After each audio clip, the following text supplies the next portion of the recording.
What's going on, guys? Julian Serrano here, and I'm going to bring you guys some value on what department you should work for. So, we all want to become a firefighter, but there's so many departments that are hiring at this time, whether it be city, counties, and now with what has happened in the world, a lot of departments are hiring people out of state, out of the city, and they're bringing people in from all over the country. And the question I get a lot is, where should I work, right? What department should I go to? And that answer ultimately depends on what you're looking for. Understand that every department offers a different type of fire service, right? The fire service is similar across the world, but it's different in its each unique department. And when you go to, say, Chicago Fire Department compared to an Indiana Fire Department, those are two different departments, right? There's two different traditions. There's two different types of building construction, and there's more than two. But what I'm getting at is that you're going into two different worlds essentially, right? They're similar, but they're very different. And the question that I get is, where should I go? And my answer is, first and foremost, anywhere that's going to pay you and get you experience and pay for you to go to classes, right? Pay for you to get more education. When you first start off, you should not be picky. And this is exactly why. If you start off and you're picky and you have this so set standard of working at a set fire department, it might take you a long time to get there, because now you're putting a timeline in this set department's court, right? The timeline is on their side.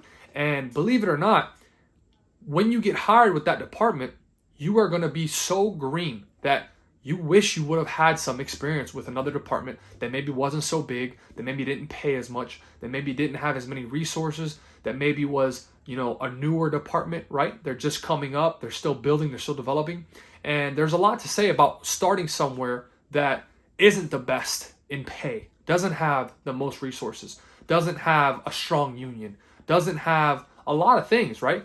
But with them not having the things I just mentioned, they're going to have things that the big departments don't have.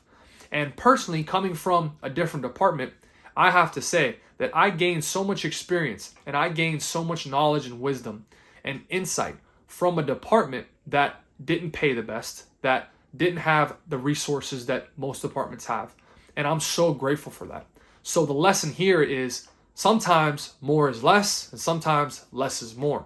And understand that your perspective and your mindset going into it is everything. It doesn't matter where you work on this planet Earth. If you have the right mindset of your really true reason of what you're there to do, and that's three things, right? I put them in three. The first is to serve the citizens. The second is to serve your brothers and sisters. And the third is to be a model example for the community, right? If you have that mindset going into any department, you're going to be just fine. Ultimately, fulfillment comes from being an employee of service, being a public servant. That's where the fulfillment comes. Now, when is it time to move departments? How do I know if this department is right for me? These are all questions that come with experience, right? It's like anything in life. Before you can make an opinion about something, it's good to actually endure it and actually get some experience yourself, so that you can create your own standards. You can create your own, first eye view on how things operate and what you really want. Understand that every department offers, so many different things, right? And from specialties to number of stations to building construction to landscapes to, promotional, opportunities. Like, there's so many things that you need to look at when you're looking at applying at departments. And understand, at first, the best thing I was ever told was, apply everywhere and go to whoever hires you. If you get multiple job offers, that's great, right? You're going to pick the best one from there. And, the ultimate point of this video is, how do I know what's the best department? Like I said, you really don't know what the best department is. You can, ask around, but ultimately, everybody has a different experience with each department. You can go to someone that works for FDNY and they say they hate it. You can go down the street, same person that works for FDNY, and say it's the best department on planet Earth. So it's all referenced to your own opinion through experience. All right, guys. So when you first start out, don't be picky, okay? become the best candidate you can be, put yourself in position to succeed, and put yourself in position to be lucky. All luck is preparation and opportunity meeting, right? That's all it is. Preparation and opportunity equals luck. It's very simple. So understand that the prepared get further in life than people who hope and people who, pray that they get, something on just the mere, fact of it just happening. Like, preparation is huge here. And when you do get to that point where you think you want to go to a different department, or you don't think the department's right for you, understand that opinion or that assumption should not be made in a short amount of time, right? Because things change. Just because you work somewhere for 6 months doesn't mean that you got a full perspective on what the department's really about.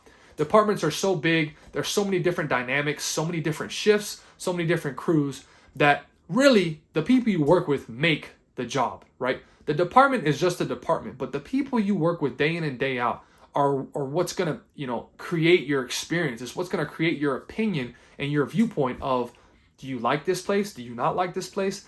And that can change, right? So just be patient in the process. Take everything in, be a sponge, have the mindset that you're there to learn good and bad from everybody, right? You can learn something from every person you meet. Be a sponge, take everything in, always be open to learn, and always be open to serve, right? Don't get the mindset that they need you, right? No, they don't need you. You need them. Understand that. You need them, and you need to be of service to them at all times. We get caught up in a lot of different things, and we get, you go tired, and whatever the case may be. Never forget your purpose. Never forget why you're really there.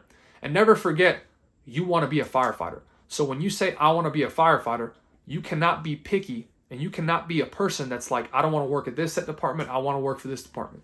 Don't have that mindset. Have the mindset, I'm willing to work anywhere that gives me an opportunity. Once you create some experience, once you create some wisdom, have an opinion on what the fire service is and how it works, all right, then you can come to the drawing table and say, hey, maybe I want to leave this department. Maybe I want to go somewhere with more promotional opportunity. Maybe I want to go somewhere with a smaller department, a more camaraderie feel, right? Just understand every department has its niche, and every department has positives and negatives. And the grass is not always greener, right? Understand that clearly. The grass is not always greener. So listen, guys, I'm always open to anybody's questions. You can reach me on Instagram, shoot me a DM, hit the subscribe button. I'm going to consistently put out valuable content to anybody that wants to be a firefighter, anybody that is a firefighter, and I just always want to bring you guys value. So hope you guys are crushing it. See ya.